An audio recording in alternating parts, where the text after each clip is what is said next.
Hi friends, welcome back to our channel Hilltown vlogs. ఆకుకూర పప్పు చాలా బాగుంటుంది కదా. పిల్లలు కానీ పెద్దలు కానీ చాలా ఇష్టంగా తింటారు. ఈరోజు మనము బచ్చల కూర పప్పుని ఎలా తయారు చేసుకోవాలో చూద్దాం. బచ్చల కూర హెల్త్కి చాలా మంచిది. ఇందులో ఐరన్, విటమిన్ డి ఇలా చాలా పోషకాలు ఉన్నాయి. బచ్చల కూర వారానికి 2 సార్లైనా తింటే చాలా మంచిది.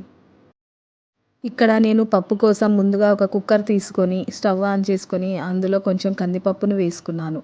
కందిపప్పు వేసుకున్న తర్వాత ముందుగా బచ్చల కూరని చిన్నగా తరిగి కడిగి పెట్టుకున్నాను.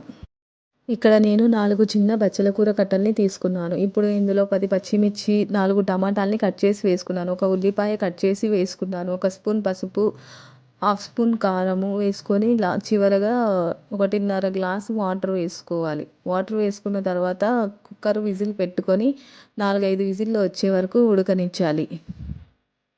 ఇప్పుడు ఆవిరంతా పోయిన తర్వాత కుక్కర్ మూత తీసుకోవాలి. ఇప్పుడు రుచికి సరిపడా ఉప్పు వేసుకొని పప్పు గుత్తితో మెత్తగా రుద్దుకోవాలి.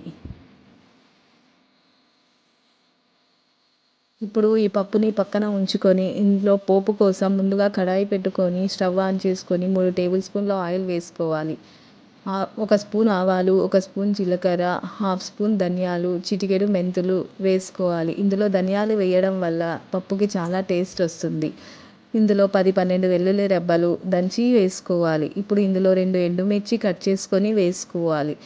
చివరగా కరివేపాకు, కొంచెం ఇంగువ వేసుకోవాలి.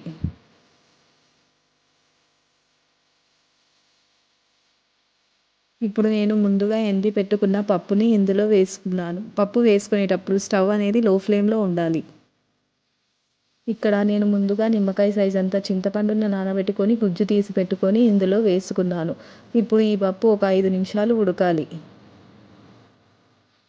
ఇప్పుడు ఇందులో చివరిగా కొంచెం కొత్తిమీర వేసుకొని 1 నిమిషం ఉడికిన తర్వాత పప్పు ఆపేసుకోవాలి.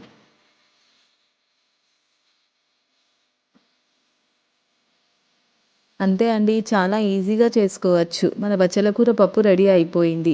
ఈ డిష్ మీకు నచ్చినట్లయితే ప్లీజ్ లైక్, షేర్, సబ్స్క్రైబ్ చేయండి.